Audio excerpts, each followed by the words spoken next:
Watch him throw the ball, we gon' pick it off. You gon' let him hit the hole or you gon' cut it off. You gon' play through fourth and long or you gon' punt it off. Your defenders, heavy hitters, put your pads in. Don't be looking for the ref to throw no flags in. Keep the helmet on, keep the cleats tight. You the type to want to win by any means, right? You should look alive. This is Trap or Die.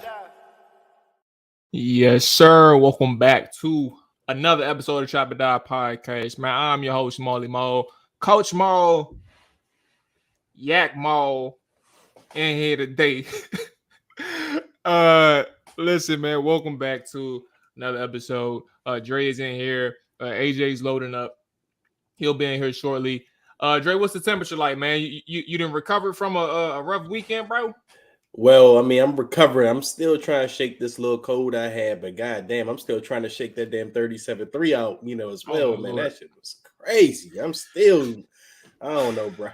Well, that's what we're here for, man. The aftermath. We closing the book on week 3, but we got some things to discuss before we move on to the Philadelphia Eagles. I just wiped some lotion in my eyes, bro, and my eye is burning like hell. Oh my goodness. Yeah, man, there was no, I mean, how do I say this without, there wasn't a lot going on in that game where you look at it and you're saying, even on the replay, film wise, there was, I had so many red highlights on the play-by-plays, bro. I was like, oh my goodness, bro. And I don't know, if you can really see a game moving forward that's going to be as bad as that. I don't know. I'm not going to sit here and put in the atmosphere and saying that it's never going to happen. But it was that low. And I'm like, let me go ahead and get the fellas in, my bad. But it was that low or that bad to the point where I'm like, I don't know if you can really sit here and say that that'll happen again. But let me go ahead and get the fellas in here. Linnell and AJ is checking in. Boom. There we go. How do I do this? No, that was a mistake. All right, there we go. All right, it's gonna work like this. Fellas, Linnell, AJ, man, what's going on with y'all? Going on, man? At the airport. All right. Where you about to go, bro? You going back to Columbia, bro? Hey, you got a problem, man. You addicted, bro. I had a connection here, and then my flight got delayed, so I don't leave until tomorrow.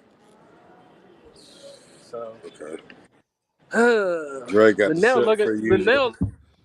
look You know, Stay with we need you with it now, Linnell. Yeah, bro. You got to catch up with the game, bro. Yeah, Catch up that's with your crazy. player. Wow, I'm the only one without it. That's crazy. Nah, Nah, AJ AJ usually come empty-handed all the time. Well, just Hey, know, what's going on? just know I'm meeting y'all there.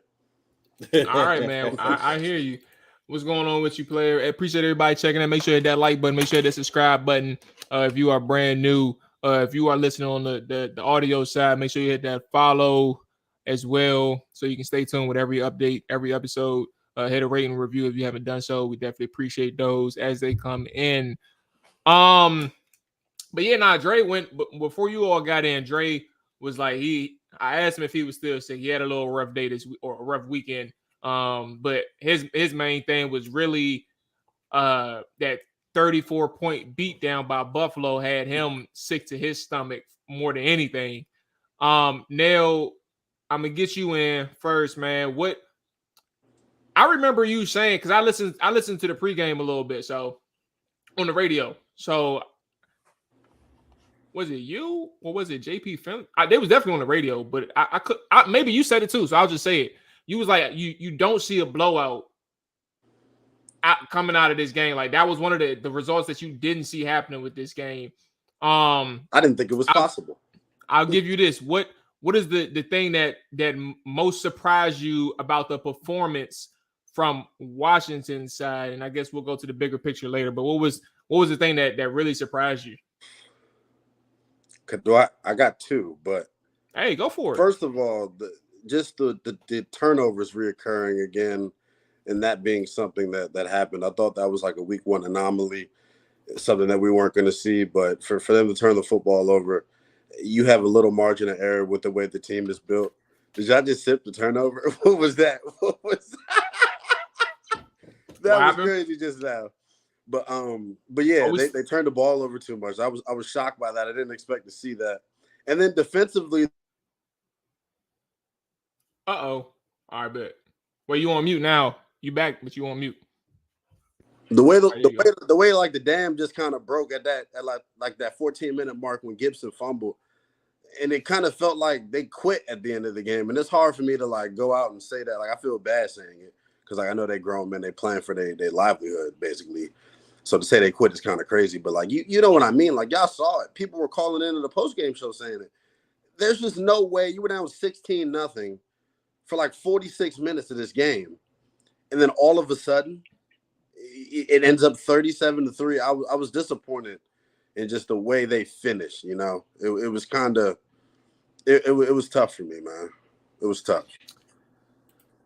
Dre, as you watched it and as you had time to dissect it, up until 7 p.m. on a Tuesday evening in which we're doing the show, what was some of the things that stood out to you that was kind of surprising for the worst or on the bad side? What most surprised you out of this performance?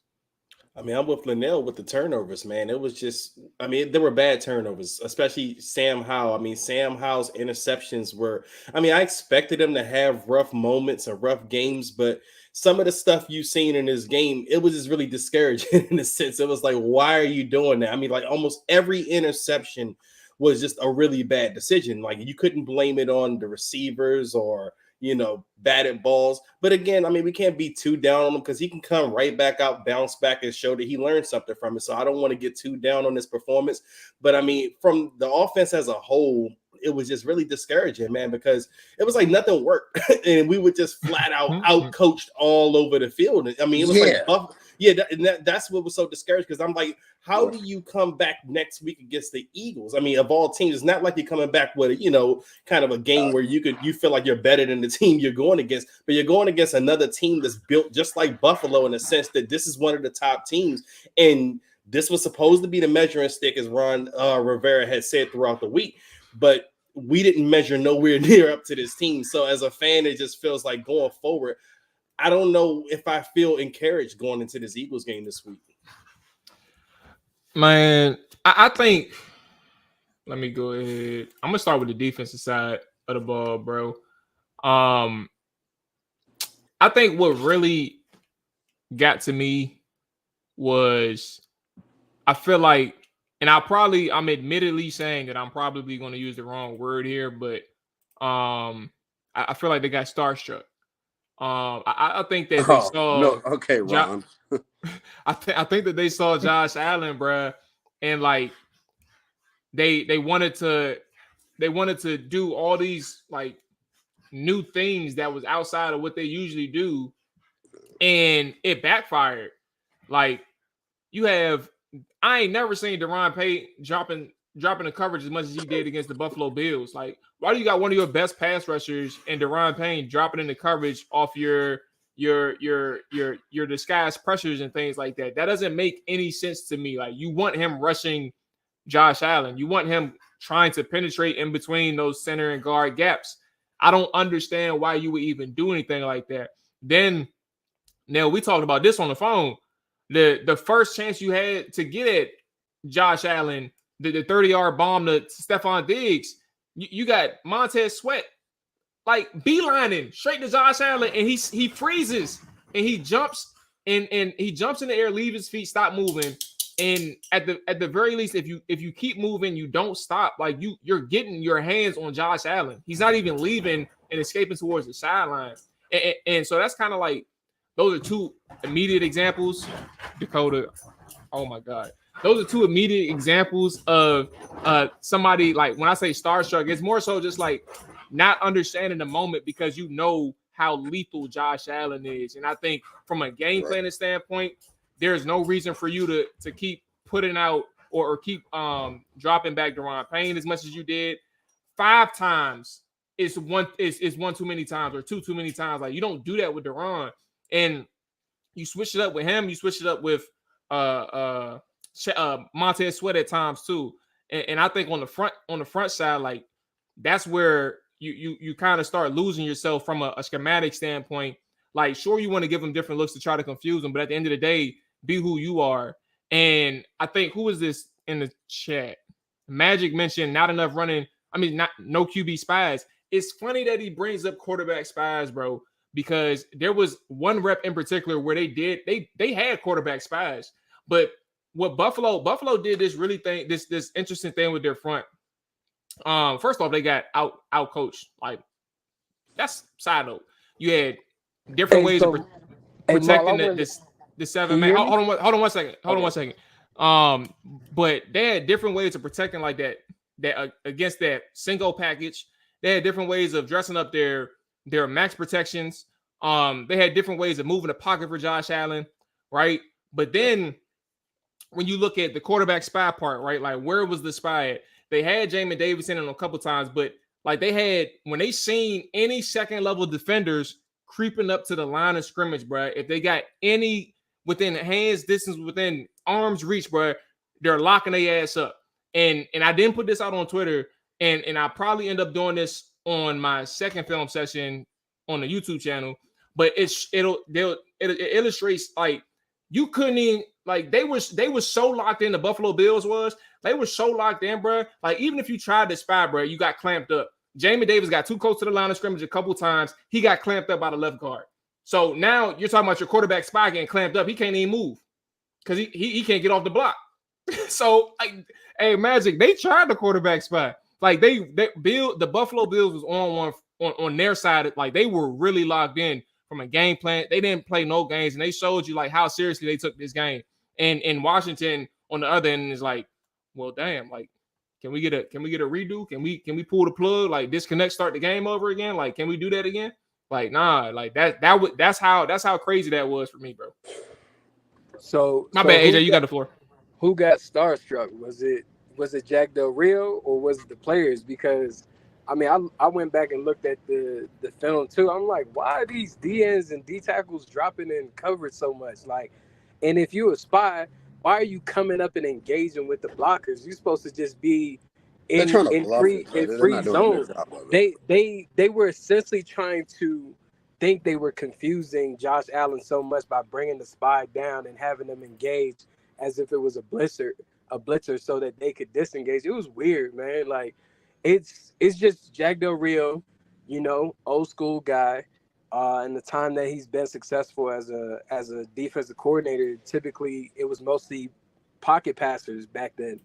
You know, these days with these dual threat guys that can escape the pocket, you're not coaching your guys up properly. Like even the play you're talking about with Montez Sweat, that boy stutter step. I thought he was doing the Euro step at one point, trying to get to Josh Allen. He literally had no blocker in front of him. Like he literally stuttered his feet and then try to attack him again. It was like, why don't you just go straight at dude? Like Cam Curl, same thing, hesitation with getting him on that blitz. It's just very left. Look intriguing at the left guard. Like that's where that's Jameis right there. They're in the spy on what is this? I think 3rd and 8. And that's where the guard, like he just jumps him, bro, and locks him up. Like that was your spy. That's Jamin, but that's on Jamin, man. That's not. I know that's not what they're being taught. Why is he? You cannot engage with him. You're trying to like. It's like they're trying to bluff it and make it seem like he's coming, but like you're not even putting yourself in a good football position to see him. Like back up. Get some depth. I think they were being coached to do that, bro. Because it wasn't just Jamin that did that during the game. It's a couple other players that bluffed it as well, like that came that close, bluffing it, and it's just a weird strategy to go against a dual threat quarterback in that sense. He's gonna give you one. He gave them one. The Kendall Fuller interception, he gave them one. I mean, shit, he gave him one to Cam Curl. Yeah, the one that went through Cam Curl hands. Yeah, he keep dropping them joints. he was going to give you. It's just a weird strategy for me. You're not even it's making like money. Josh Allen and Stephon Diggs going to have to beat me. I don't believe in James Cook. I don't care about nobody else. And it was just too much zone, man. Like it was just they were just covering grass all day. I ain't gonna lie to you. I think the right move against Josh Allen would have been zone because they had no idea what to do. Even it's crazy. Like the films, bro, they couldn't even like the most dangerous thing with Josh Allen and looking at their receivers in this game, bro. Part of it was the scramble drill. Yep. Like they set the tone on rip. Like Emmanuel Forbes gave up 2 passes. Excuse me. Let me be clear. He gave up 1 pass, a 30-yard bomb to Stephon Diggs. Right, that was off a scramble drill. Right, so like he lets his guard down for a half a second. Stephon Diggs comes upfield, but there was a play where. Early in the first drive as well, where Josh Allen takes off, right? That was one of his scrambles, one of his early scrambles. He took off for like 15, 20 yards, and he doesn't throw it to Stephon Diggs, but Stephon Diggs breaks free as he's scrambling. So he missed, so he just misses Stephon Diggs, but Stephon Diggs breaks free off another scramble drill where Emmanuel Forbes is checking him, and that happened several times, a couple times throughout the game where like you're not. Like, even when the play is there, like, you got to cover a little bit longer in man coverage against a guy like Josh Allen because he's going to keep a play alive for his receivers. So that's one of those. This is one of those games where I'm like, get these guys out of man coverage because they need to have eyes on Josh Allen at all times, eyes at the quarterback at all times. So I didn't have a problem with the coverage. I had a problem with how they try to disguise things or like different looks. Like, you don't take certain people out of pass rush situations, and like. Even if they do have to do like Montez Sweat does drop back enough, like he drops back a lot, even over the course of the first 2 games. But at the same time, your interior, bro, a guy like against Josh Allen, you don't want them leaving out like that's just inexcusable in my opinion. But let me say this though about the defense. I mean, because obviously we played Buffalo a couple of years ago. Now, overall, as a team, I don't feel encouraged going forward after this game. More so than the last game. But after the last time we played Buffalo, I was much more concerned about the defense. I don't feel that way after this game. Like I do, obviously the issues you all are bringing up are very valid. And, they are issues. But I still feel like the defense can be good. We got players there. But the offense was just the most concerning thing to me. And it's going to be more concerning to me going forward than the defense is. Like, I don't feel that discouraged from the defense after this game because, again, we went into the fourth quarter 16-0. I mean, they gave you a chance to get an explosive offense like that. But like I said, going forward, I'm cool with the defense. I think they can bounce back. I think they can get it together. But it's still the offense has to be the biggest level of concern going forward after that game. I mean, Dre, I didn't really get to touch on the offense, but it's like I don't even know how you get Sam Howell to improve. Like, when I went back and looked at the tape, like, the only thing I could think of in the passing game was doing more of the progressions to where his first and his second read are within the same window of vision. But outside of that, I don't really know in season what you could really do to benefit Sam Howell at all. I think Run you the can run more. That's it. Yeah. Run more. Run the ball. I mean, Move the yeah, you pocket. can run, but eventually move you're the gonna need to pocket, pass. You feel me? max But protection. AJ, They got away this- from the quick game. It felt like there were so many long developing routes. It felt like on Sunday, and it's like EB didn't have no feel. And I'm about to take the gloves off on him tomorrow. I guess I'm starting tonight. For I'm about to him, say, I get was your really practice rep in disappointed, man. right Because it's now, like bro. there was so much that we expected from him, and so much that he was supposed to bring to the table. He's not allowed to have stinker performances. I understand this is the first time he's ever called plays, but like there were so many times on Sunday where it's like, all right, at some point you got to have a feel for the game. Their defensive front is dominating us right now, and it's kind of troubling. And you still have all these long developing routes where you got to wait and hold the. That's why he's holding the ball, because he's got to wait for his dudes to run open. But Linnell, Like, is it's it stuff that they're long? calling? It feels like. Is it long? There are some long developing routes within the play call and the scheme, right? But there's also ability for you to move off of that guy and look elsewhere. And Sam isn't doing that. Like that's the same offense Kansas City runs. Like there's I always feel like he has we've known Superman this from the syndrome. jump. I feel like We've known this from the Superman jump. syndrome. It's just that Sam Howell just locks into one guy and he doesn't go to the next read. That's the major issue. Like, because that's how Kansas City calls their plays. There's always a long developing route in there. It's just more so, hey, are you gonna get to your next read? Right. What was you I hear saying, that, though. Linnell? You saying is what? I feel like he's got like Superman syndrome too. Like he's looking to make the big play because of the success. Oh, hell he had yeah. last week. But think about the week that he's coming off of though. Like he was making those second window throws. Like he was being able to hold the football and throw in the intermediate stuff and the deep stuff. So like I get it. He was trying to hang in there and try to see. That's the one thing I love about him. Some quarterbacks had a problem where they won't hang in there long enough and they're scared to get hit. That's not his problem. So this is why I think some of the issues with him are like, I think they could be correctable, but he's got to get it in his mind and have a feel for his clock. His mental clock just wasn't there on Sunday. It felt like. Well, I think we need to before we even get back to Sam.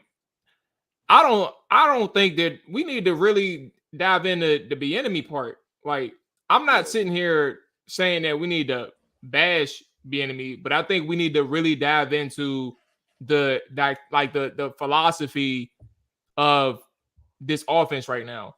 Yep. Like, think about so many different aspects, right? You put 35 points up against the Broncos, right? But for damn near 2 quarters, that offense, like, it wasn't to the point. Like, we're asking why the hell are we running the ball? Where's the balance? Not even balance, but where's the efficiency? Like, we aren't. Yeah. We're getting beat at the line of scrimmage. We're not establishing anything in the ground game. We're not establishing anything in the trenches. Like, the rushers are just teeing off on every drop back, right? Cardinals game, same instance. Like, you don't have any type of run game there in a sense. And they're teeing off on Sam Howell as well in that instance as well. Then you get to your third game where the dam breaks and it's the same situation, but it's the same story 3 weeks in a row. And for Bieniemy, I think when now, Linnell, you brought up an interesting thing, and this ain't verbatim, but you said this earlier. You were essentially like, he's not in a position to really get a pass or like have an excuse or anything like that, right? Correct. And while I understand that, I do think what Bieniemy needs to kind of realize is what a lot of people have been saying to this point. Sam Howell is notches below Patrick Mahomes. Like, he's had the privilege of working with Pat for 5 years. And obviously you learn a lot working with Pat. Y'all learn from each other. And I think that when you look at Sam Howell, you got to adjust to his needs. You got to adjust to what he needs to be successful in his offense. And I'm not saying, like, dummy down your offense, but what you can do is find the plays that work for Sam. Find the plays that work for in terms of the pass game. Find the plays that work for Sam. They're doing that. Like, they said that they're doing that. Like, he said he had, like, in the press conference, I remember he said he had that, like, there's a list of plays that Sam gives to him, or I don't know if that's just coach speak and they just try and make it seem like it is, and he doesn't have that control or what, but he said he had that. Even if he said, Wait, did he say that in this week's presser, the Monday one? This was last week. Last week he said that. That Sam did you hear it, Dre? No, I didn't hear it. Yeah, I have to. That's crazy. I'll go back and find the joint. Yeah, they talked about that. That's something that's like an Andy Reid thing though, and he learned that from Andy. Oh no, I do remember that. Bieniemy talked about it. Okay. Yeah. So Sam brought it up first. So to that point though, like find what works with Sam. Like run that, constantly run it. Find ways to give different looks to run it. But not only that. Even if those plays are the ones that's actually like we don't know them, but say like if the ones that he calls on the field are the ones that Sam likes and they just aren't working, whether it's a pressure or whether he's not reading the field right, whatever, like start putting your foot down and game plan a way where you know that I gotta find this happy medium where I can protect this offensive line, but I can also protect Sam Howell at the same time. And I think that starts with the run game. Dre, we've been on this show for 3 weeks talking about give fucking Brian Robinson the goddamn ball, bro. Like, and it's frustrating that you end with 10 carries in a game where he started with like 4 or 5 in the first quarter. Exactly. So it's like, why are you getting away from it so much? You were down 2 possessions the entire time. So there's no excuse for you to get away from it like that. That's why I'm like, okay, where's your feel? And he doesn't get a pass for me for this because look, we're talking about him being a head coach and all that. Can he be a good offensive coordinator first? I mean, I'm not saying he hasn't been to this point. No, but it's a reality of the situation, bro. That's all it is. And what's been the theme of the season so far? Even going back to the Arizona game, this team gets better in the second half, and they get better in the second half when they're running the ball more. Like the ratio from pass to run in the first half has been atrocious all season long, but we've been a better second half team. I mean, say for the Bills game, they weren't good in the first or second half, but the thing was they weren't running the ball at all in the Bills game. I mean, it was still the same old heavy pass ratio. And again, Sam just may not be ready for that. And I don't think Eric Bieniemy should experiment at the expense of the rest of the team at this point, because this team, like I said, you had guys on this roster that's ready to win, and I do feel like at this point Eric Bieniemy is he's coaching for his future right now, and he's also trying to throw Sam in the trial by fire type of basis. But again, I don't think you should do that at the expense of the team. And you got to wonder at some point, is Ron going to step in and say, hey, Eric, we tried it this way, but we're going to have to do it this way, because Ron kind of did this with Scott Turner the last couple of years. Like when they would start off slow, then they would get on it. Ron has a good winning streak usually every year here. I mean, at some point, maybe 4 to 5 games. And during those winning streaks, it's always the run game that's been kind of strong. And I'm not saying I love being a run-heavy team, but if that's what works for your personnel, then that's just what you're going to have to go with. Now, Sam may be able to pick this up at some point and be in more of a pass-happy thing. But starting his career out, I don't see that being the best thing for him right now. And I wanted to say this too, like, it's not even really about, if you go back to Sunday, it's not even really about running the ball just to run the ball. You're getting 4 at minimum. You're getting 4 yards. It felt like on Sunday, like 3 and 4. Like you had your negative runs, but you got to take that when you're running the football that much. When you commit to it, you're going to have no gains. How many negative runs did they have on Sunday? That would be interesting. Interesting to see. Didn't feel like they had any.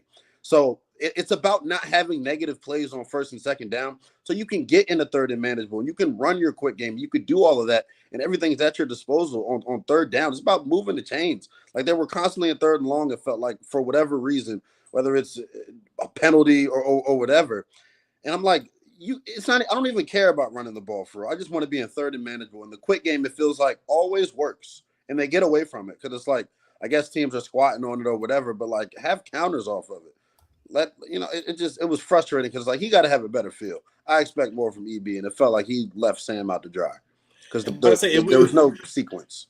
And led up to that point, I mean, you got to protect Sam at this point because he's getting hit too much. I mean, we could be possibly talking about him getting injured at some point with the beatings he's taking. So yeah, I don't think so. Yeah, bro, I think it's one of them situations, and we can move to a different question. I'm staying on the offense though, but we can move to a different question. But I think like what this week is going to do for both parties, and Sam and Bieniemy, all parties, Sam, Bieniemy, offensive line, Like it's such a deeper level. It's not even just them. Like the concepts, like some of those sacks that Sam took on Sunday was a byproduct of like he's reaching the top of his drop, and like receivers are in man or facing man coverage, and they're not even really getting open at the top of Sam's when he reaches the top of his drop. Like they're still running their route, and they haven't even reached their break point yet. So like at that point, you're facing some pressure, like 2 seconds or a second in at the top of your drop, and now you're looking for reasons to tuck your head and start looking for a scramble. But to that point, I bring that up. My bad. Bring it up to say, like this week is an eye opener for all parties involved, because it's going to show what Eric Bieniemy can do, right? It's going to give him that opportunity to really show like how he can get through to his players, but also how can he adjust his game plan or his philosophy or his whatever it is related to this team, because he knows, and I think we all know at this point, that 10 sacks, 9 sacks, whatever it is, ain't sustainable. Like what he's on pace. I heard this number, over 100 sacks. I don't know the exact number, but he's on pace for over 100 sacks this season. 108. 108. Okay, 108 sacks this season. He's on. Sam Howell is on pace for, and I will put it this way. I'm not. Don't mistake me for this, but I would say like a veteran in Jacoby Brissett. Like if you were to do a comparison from a 17 game sample and Sam Howell a 17 game sample, Jacoby wouldn't be near 108 in terms of his pace. Like that's just kind of shows you like how far out Sam Howell is in terms of a processing and letting the football go. So the enemy's gonna have to find ways to game plan and scheme up a situation where this offense is winning consistently and not just having these sporadic moments where they're putting up points. I'm going to transition though to a question. Where was it at? Rivera suggested, this was actually on the radio. Okay. So Rivera suggested on Monday that the development of Sam Howell is just as important as winning. Do we agree with that at all? Like, are we on the same page with Ron and chat? Everybody that just checked in. Matter of fact, appreciate everybody who's listening. Make sure you hit that like button, subscribe button if you haven't done so already. But let us know in the comments so we can share your thoughts. Is winning just as important as the development of Sam Howell at this point in Ron's tenure? Linnell, you got the floor first on this one. What do you think? Yeah, it's a preview into the Chris Russell show tomorrow when I join, because this is what we're probably gonna be talking about. I've been saying this all off season, by the way. The junkies, those stooges, those 4 a.m, had me on because they thought I was crazy for saying that, yeah, if Jacoby's the best, better than Sam, then I'm playing Jacoby. I don't care about where they're talking about, like, eventually Sam will be ahead of Jacoby. No. If they're even, they were trying to say, like, yeah, if they're even, I'm playing, or if Jacoby's a little bit ahead of Sam, I'm playing Sam. If there's not a sizable gap. I'm like, no, play the best dude. You owe that to Terry to play the best dude. You owe that to the dudes that just signed contracts to play the next dude. They've been here for your entire tenure. You haven't done nothing. You haven't been competitive. You're not that you haven't been competitive, but y'all know what I'm saying. So I'm to a point where it's like, you're in year 4 of a 5-year deal. This is your decision that you decide to go with a 5th round pick. I don't want to hear growing pains that are affecting winning and losing. There is the leash doesn't need to be long. Let's just call it what it is. Because if he was going to be that, he's going to get it right away. And he's not. He's way, way, way far behind. CJ Stroud is coming in from Ohio State in an offense where people are talking shit about them and how their quarterbacks come to the next level. And he is night and day ahead of where Sam Howell is in terms of a processing standpoint. That's why the sacks are being taken. The offensive line, I don't think is playing that bad. And when I go on tomorrow, I'll elaborate more on that too. Like, I don't think the offensive line is playing that bad. Like, there's a reason his time to throw numbers are where they are. Because he's got the time to hold the ball. Like, that's because they're giving him protection. He's got to get it out. And I also think the receivers and backs need to do a better job of making themselves available as checkdowns and things of that nature. There was a play I put up on Twitter of Curtis Samuel just not looking for the ball. Wide open coming across on the middle on a 3rd down. And it's like, do you know where the sticks are? Like, do you have that type of awareness? Because once you get to the sticks and are about to approach the sticks, you should be turning your head to go get the football. He didn't on a third down. A third down that's happening. Like, that's crazy. So it's like everybody's got to help Sam out. Sam's got to help himself out. I'm worried about it moving forward because I don't know if there's immediate answers. Because it's like, unless you're going to go with Jacoby and Jacoby just gets it. Because it seemed like Jacoby's coaching on the sideline when you watch. Hey, I agree 100% with Nell, man.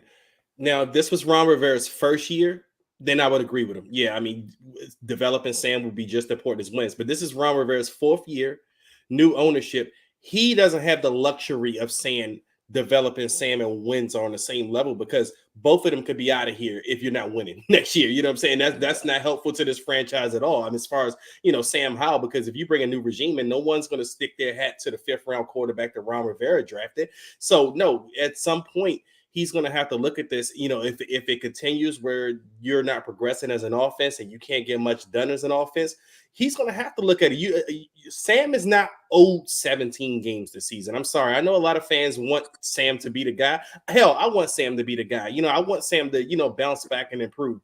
But I am not putting Sam's development over this team at this point, because like I said, you're playing with house money this year. This is not a rebuilding year. This is not a year where you have the luxury of a coach coming in saying he has a couple of years here and I can develop this guy. No, this is for everybody involved in this franchise, Ron, his whole staff, the front office, everyone.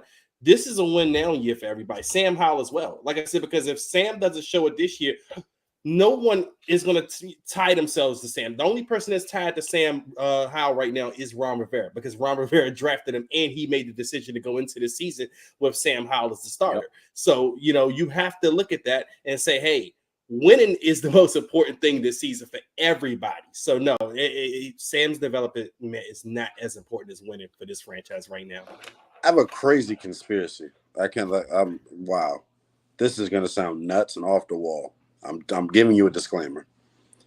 Okay. Do you think Ron already knows his future is gone anyway? So he's doing the big bro move for EB to show he can come in here and develop a quarterback and make this thing work. And like Ron doesn't care what happens. It's all on EB right now. And if he can make Sam work, and like this is like, let me give this guy the red carpet opportunity to come in here. We have decent weapons. Make this kid work, and then people will give you the opportunity to be a head coach because that's what everybody wants. Everybody wants a head coach that can come in there and develop a quarterback. I actually don't think so. Like, there's not a crazy conspiracy theory because, or maybe I'm crazy because I was thinking something similar earlier, but not about literally that. Somebody had mentioned, I was listening to a podcast, and I want to lean Kevin Sheehan is where I heard it from. But he mentioned why being Lord, I didn't mess up what he said, but bottom line, whatever conversation I heard, I came away with the thought of, it was his quote. It was his quote from his presser. And I came away with the quote of or thought of like, is Ron in a situation where he's looking at this offense and he's not worried about whether they need to increase the run to pass ratio or in the favor of the run, like they need to run the ball more because like he's in this space where like, well, I'm giving the keys to the enemy. I don't care what he does. Like this is his floor, this is his ship. I'm letting him run it. I'm gonna stay out of the way because at the end of the day, I know if we fail, I'm fired. If we show some glimpses of sustainability, I'm still probably fired. If I make the Super Bowl, I have a chance, but I ain't about to make the Super Bowl, so I'm gonna just get a keys to the enemy and hope that he gets everything together. So to your point, now I don't think it's a far-fetched conspiracy where Ron is literally allowing the enemy to call his stuff on offense and do his thing on offense. But I do think, to get back to the overall question on my side, I think that when you look at Ron Rivera and his situation, it would be naive of me to sit here and think that if I'm Ron, that I'm allowing Sam Howell to enter this situation where like my job is on the line. Like I know I need to win, and I know I need to show in my 4th year. Like, think about it. Like, sure, Josh Harris and Rails and Magic Johnson had other business ventures before they got to the Washington Commanders. But if 2 of those guys in particular were from Washington and are fans of Washington, you think they don't know about you? Exactly. They know Which you is why for they were 3 talking years. to Sean Payton. They know you for 3 years, bro. So they know your history before 2023, and you probably know that they know. So I think for Ron, you don't have to sit here and sound like you're in a position where you're doing people favors. Well, technically, I don't want to be unfair. Like, technically, you are giving the enemy that shot, but at the same time, like, understand the situation that you're in too.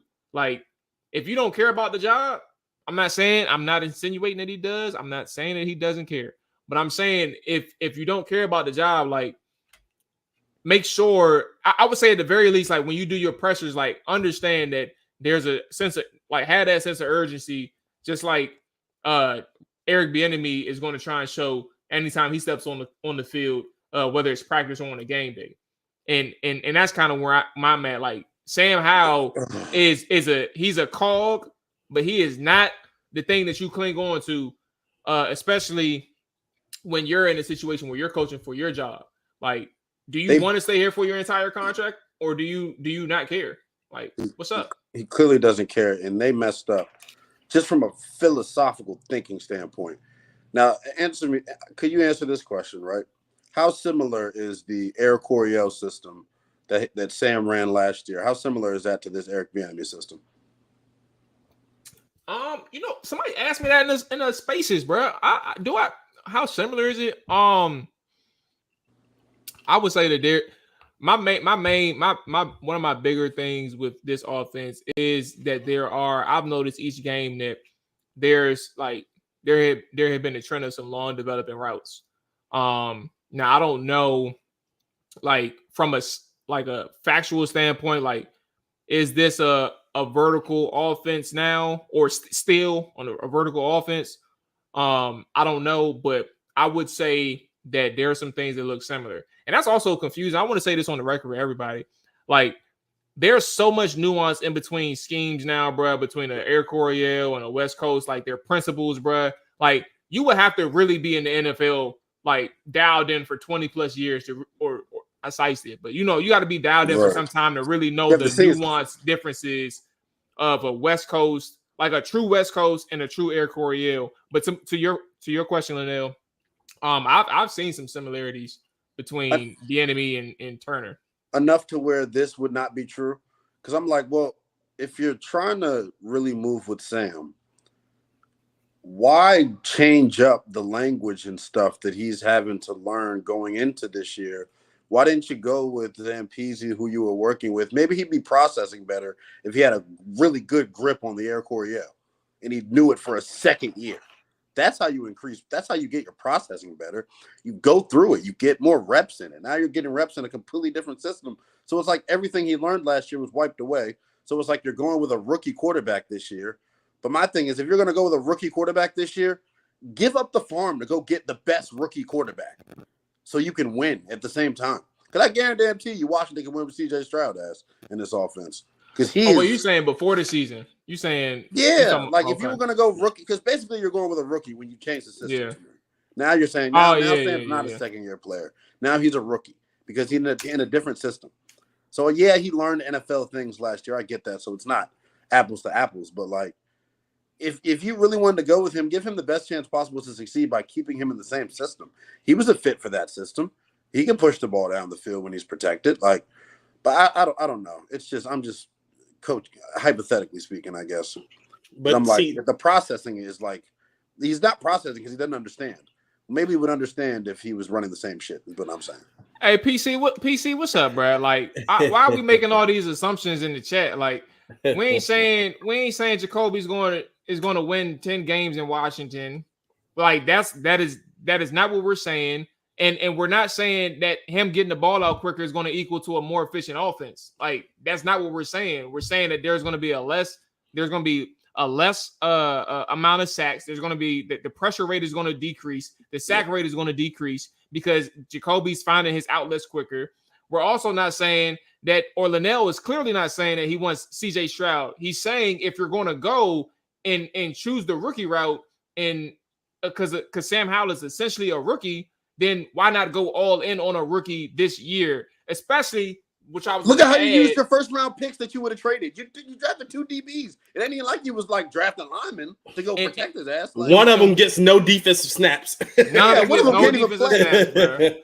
And to your point, Linnell, what I was going to add is like, the enemy is here for at least 2 years. Like contractually, he's here for at least 2 years. So the thought, if you're gonna have EB work with somebody, like the perspective could be get him a rookie and see where that goes. Obviously, that's not going to work for like maybe a new owner and maybe somebody who gets that GM and that head coach if it's not the enemy.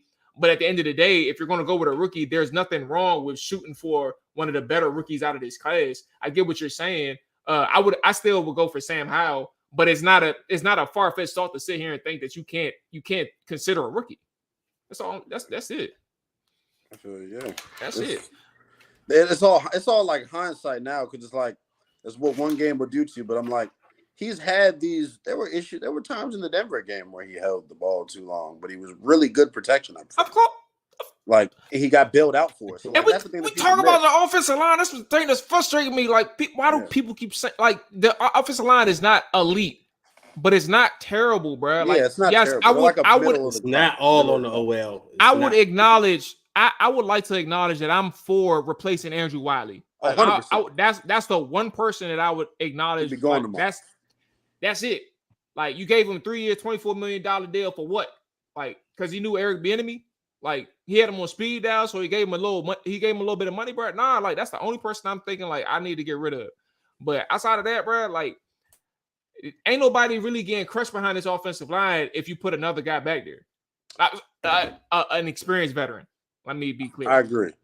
It's about the overall like unit and how they play together. The one, if I had to nitpick, and this is just me nitpicking, need a little. Nick Gates is got to be a little stronger with his anchor. He's getting bored. Oh yeah, I don't know who their nose tackle. I forgot the jersey number, but he gave Gates hell. Yeah. It was a tough day at the office for Gates, but Gates has been good, man. Like his snaps have been good, and like it's been. But the issue will come next week against Philly, bro. Yeah. I would put him at right tackle. Come on. Because if you think Hassan Reddick versus Andrew Wiley is going to be crazy, he's not even before he even gets into his kick step. He's going to be at the quarterback. It's going to be crazy. But Andrew Wiley's slow. Like it's. I don't know what they see in him, bro. I really don't. Hey, geez, bro. I'm look. It ain't people who work in the organization care. Yeah. What about Terry McLaurin, bro? He just signed a deal. They care. He'll be a free agent before you know. John Allen cares. They all care. Deron Payne again because it's like, all right, these dudes are clearly bimbos. They all care. Like it from a fan base standpoint. First off, from a fan base standpoint, sure. Like it's easy for us to say us as in a fan. Like me personally, I don't acknowledge that who cares about this year thing. But like it's easy for us to say like if it don't work out, we can go get a top draft pick. But guess what? This roster is too good to be even a bottom or top 5 draft pick anyway. Like they're in the middle of the pack. Like that just are what they are. So like you would have to. He said, "Make a play then." But yeah, that's literally what it's going to have to be, bro. But I'm for that though. Make a play because you was going. That's what I was like. That's why I'm like they should have did it this offseason. So listen, let's go ahead and do two more things. We'll talk about AG quickly. We don't have to spend much time on him, and then we'll close out with the power. With the power rankings. Man, Gibson, bro, are we through with Gibson? Chat, let us know. What's y'all feeling on Gibson? We can share y'all thoughts as well. I'll start this one off. I forgot exactly what I said, Dre, on Sunday, but I think 2 days later, if I didn't say this on Sunday, 2 days later, I'm cool with moving on from AG. Now, I'm not saying cut him. I'm saying like literally like, hey, you got kick return. And you got when Chris Rodriguez tired, that's when you get on the court. That's when you get on the field. Like when he tired and he tap his helmet, that's when you get on. But you stay on kickoffs, and we'll figure the rest out from there. I don't, and it's not even the fact that that like when he fumbled the ball, I thought the game was over well before he fumbled. That was just one of those things where it's like, oh yeah, definitely, it's definitely not. There's no comeback around the corner. Like it's not happening. But it's not his fault that we lost. It's not Washington's fault it's not Antonio Gibson's fault that we couldn't come back either when he fumbled. Like we were getting demolished from a visual standpoint and looking at the game, like we were just getting crushed off rip before he even fumbled. So that is what it is. But I look at Gibson, and while you see like there's instances in certain situations where he fumbles, I just think that you got to find a way, especially a guy who's in his contract year in Antonio. Like you drafted Rodriguez for a reason. He's only getting like snaps here and there, but find a way to get him involved more. Like see what he can do more, because like people have this assumption that he's just a power back, but like he's shown good bursts. Like he's shown. I'm not saying he's even like a very fast person, but like you can probably be efficient with a B-Rob and Chris Rodriguez duo if you give it a shot, and find a way to get Gibson involved here and there. But personally, I'm cool with moving on from Gibson. Hey, and Mual, this question is funny because I feel like we ask this question about Antonio Gibson every 2 weeks. Like, are we done with Antonio Gibson? Because he fumbles quite often. I mean, this has been kind of his theme. Then the issue is like you can kind of forgive the fumbles if the guy is giving you some kind of high level production. Like, to be honest with you, my expectations for Antonio Gibson when he came out was his former college teammate. I thought he would be similar to Tony Pollard. That's the kind of production I've expected out of him since he's came in. But I mean, he's been okay. I mean, he's flashed here and there, but he's never quite lived up to what we thought he was going to be as a fan base. So it's kind of hard to forgive him with the fumbles. Like, me, I'm gonna go back in the day. I'm a little older. Stephen Davis.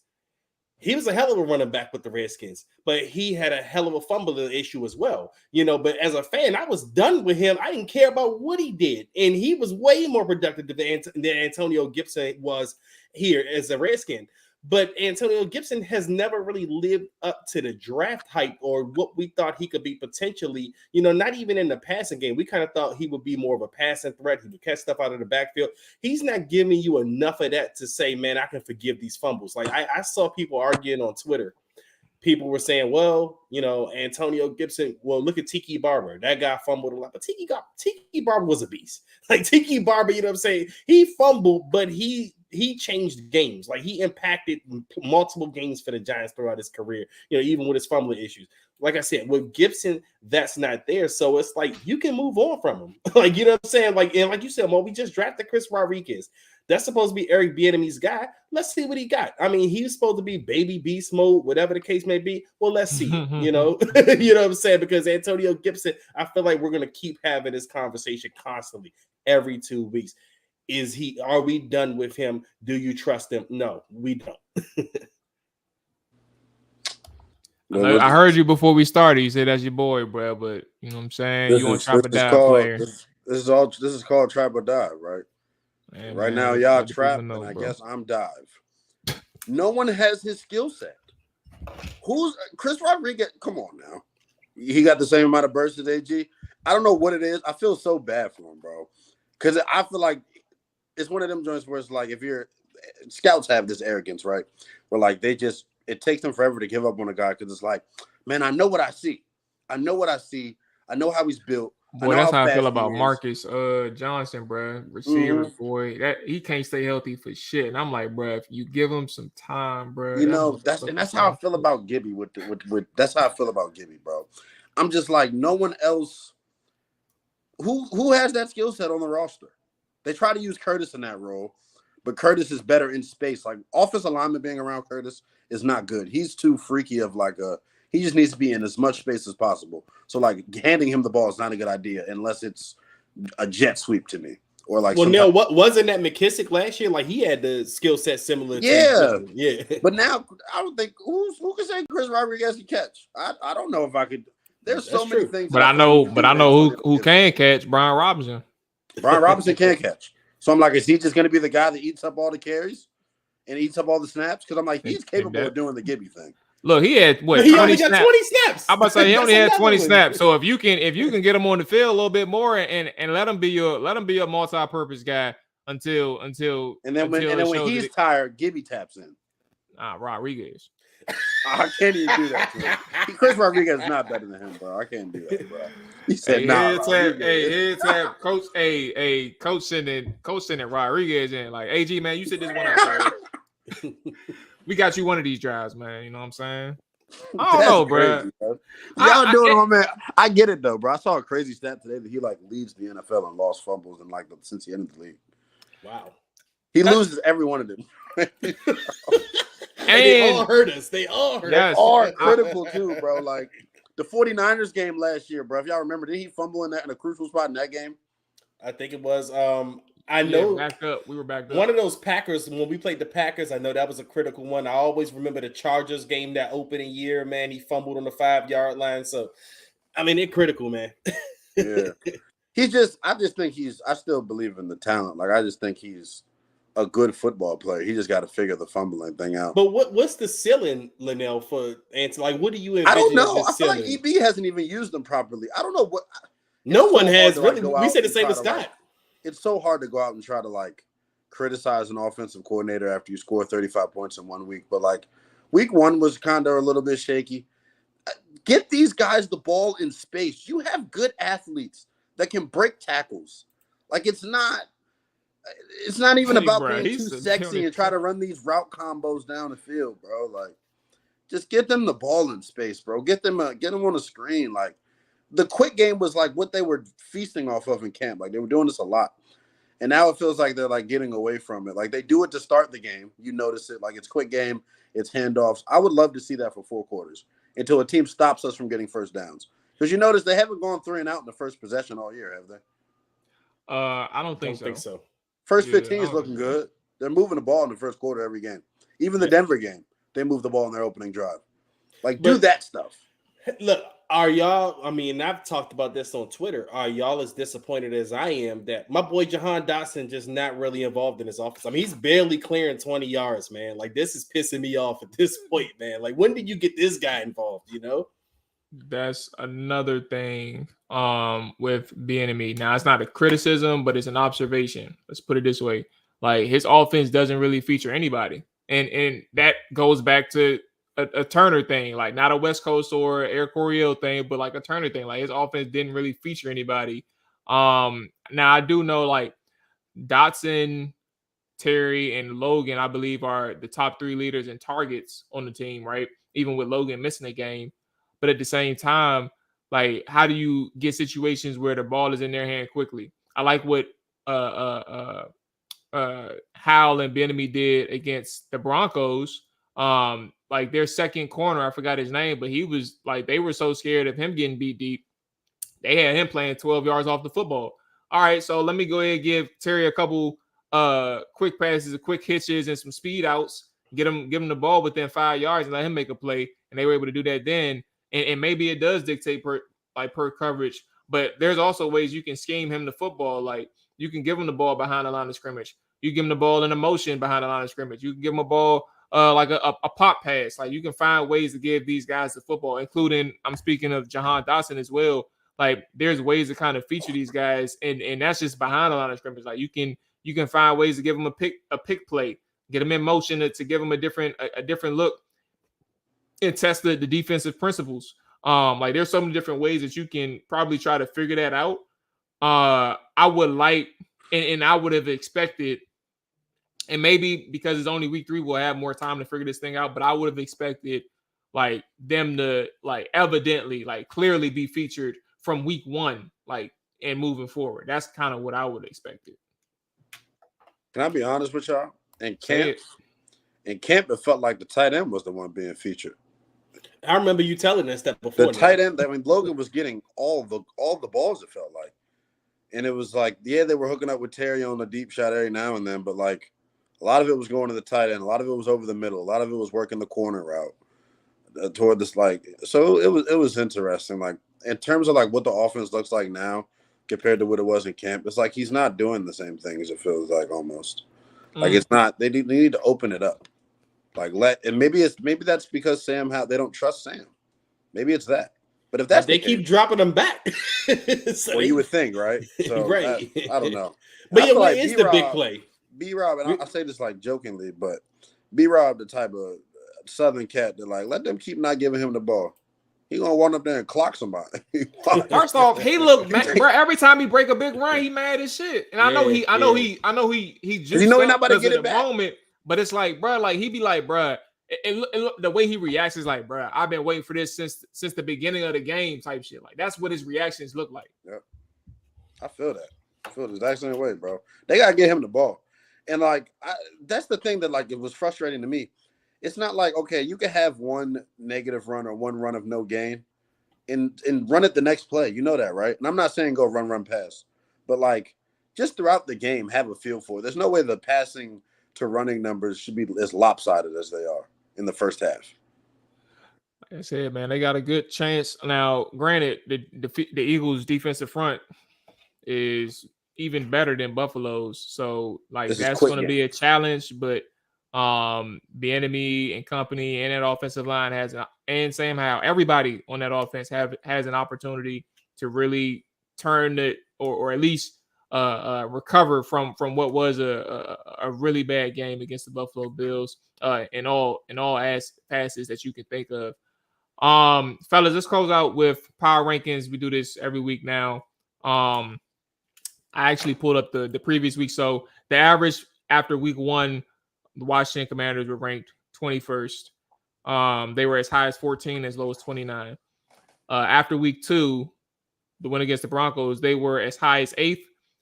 They were as low as 24th. Their average was 16. After their blowout loss against the Buffalo Bills, let's go with Dre, since he knows, since he knows the game plan with this. What do you think the average is, and what do you think that they should be ranked? I'm gonna say the average is 23, and I think they should be ranked about 21. 23, 21. Okay.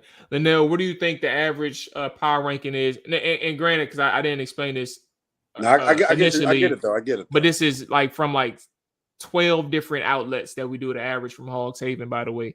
So yeah, what do you think the average is, and where do you think that this should be placed? I think the average, based on like some of the stuff I've already seen, I feel like the average is like 19. But then I feel like where they should be, is that like when they're playing their best football or like what they are? What you believe, yeah. Like you can see like what is the company that they surround themselves with, like thinking about like all the teams, like it can be 25 around the I think they should be like around 15, 16, 17, I think. 17, 18. I feel like if I don't see, I heard you say 19. I feel like if I don't say anything, bro, you was going to fluctuate a little bit more. I was. Okay, so Monty says average is 28, but he thinks that they should be around 20. I don't think the average 28. That means I'll say the average. Everyone was jocking us last week, so I think you gotta think the average was what I say 19, whatever. I closed the tab, so I don't know, but they were under the average. Was very low. It wasn't no 28. Anyway, the average this week is 20. So Monty got where he think they should be. He was on point with the average, or they were. That's where the average aligned. But Washington was as high as 14 and as low as 28. CBS Sports still has them 15th though. Who is this? Prisco. He mentioned, oh wow, but they were top 10 too. Yeah, but Prisco had them ranked 8th. Yeah, last week, right? Last week. So he said, was that loss to the Bills, who the Commanders really are as a team? Sam Howell looked bad. 4 picks, 9 times sacked. Not a good sign. Let's see, where is ESPN? Okay, so ESPN had them at 12th last week. They dropped to 17th. That's respectable. And like 7-point drop expected. He said, John Keim did. Sam Howell has been sacked NFL high 19 times, 6 more than any other quarterback. He's been pressured on 36% of his passes, 5th highest. This despite being blitzed only 20% of the time, 2nd lowest. After a 9-sack game, Bills defender said that they noticed he holds the ball too long at times, but it extends beyond that. The line is not protected well enough. He's getting hit after throws too. Oftentimes, it's a slower developing play that leads to trouble with no receiver open or looking back at before he's sacked. And those, I mean, there's some more notable networks. Bleacher Report 18th, Pro Football Network 19th, Athletic 20th, NFL.com 22, 33rd team 23. That's kind of where it goes down from there. So we kind of have an understanding of where we are as a team heading into week 4 against the Philadelphia Eagles. Linnell, man, appreciate you as always, bro. You know what I'm saying? It's always a pleasure having you on, bro, and chopping it up. Commanders, man, I want to give you the floor again. We did it just last week, but we do it with anytime somebody pop on, man. Let the people know where they can find you, hear from you, read, etc. All that stuff. I know you're doing your Georgetown stuff on the Saturdays as well, or weekends. You got a lot going on, big dog. What Georgetown stuff you doing now? You know I'm a big Georgetown fan. Oh, you're a Georgetown basketball fan, probably. I'm doing the charity. I'm doing the charity work of doing Georgetown football. He said charity. Okay, gotcha. All right, I'm about to say, damn, all right. The way they paying is charity, and I hope somebody from the school hear that shit too. But yeah, tomorrow actually I'm on Team 980 tomorrow with Chris Russell. Wednesday and Thursday 1 to 4 on Team 980, and then I'm on Sunday during the game as always with Burgundy and Gold Game Day Live, and then we got the post game with the old fella Doc Walker, man. I wonder how long. So y'all, I want to ask y'all this. And this is I'm about to do some cutting room floor right now. What's up, bro? Y'all are people that have listened to the radio for a little while, right? Yeah. Working with Doc and listening to Doc is two different things. Let me tell you that. That's my man now. That's my man. We had Doc on here a long time ago. Doc was on here a while ago. Doc is my man, 100 grand. See, Doc was very. I had to tell him like Doc don't be playing with him, man. I think he's one of the most straight shooters that there are, bro. But he's really cold. His language is coded though, like in a good way, like. Mm-hmm. Or you gotta play something back, like, what are you talking about right here? And then he's like, oh, all right. Yeah. But he be talking his shit, Doc. bro. Yeah. Now Doc old school. I mean, because Doc was with, Nell asked us about how long we've been listening. Shit, I've been paying attention to Doc when he was with B Mitch and my man Big John Thompson on 980 back then. Like Doc is the dude, man. Like I don't think he was on the preseason games this year, but I love him when he's doing the preseason game because the cliches and the coach speak he does, man. Like Doc is the best at that, man. Yeah, Doc. All right, but y'all know where to find him. Tomorrow 980 Team 980. Dre, we will be locked in on Thursday. I'm trying to get a guest on with Philly. Philly a little bit easier to get some guests on late notice. Man, prayers up for the Fed workers too, man. If y'all just tapping in, man, this a big week for us. So we're gonna see what's up in terms of if we working tomorrow. I mean, excuse me, working next week or not. So we're gonna figure this thing out. But let's go wrap it up for us. Hey, I was gonna say with the first, me and Mual are government workers, man. If they cut us off, we might be doing trap and dive every day. Hey, bro. Right after we ain't got shit else to do. What the hell, bro? Hey, but we're gonna figure this thing out. But that's gonna wrap it up for us. Y'all be safe, be easy, man. All 32 on tomorrow, 7 p.m. Eastern. We out here. Peace.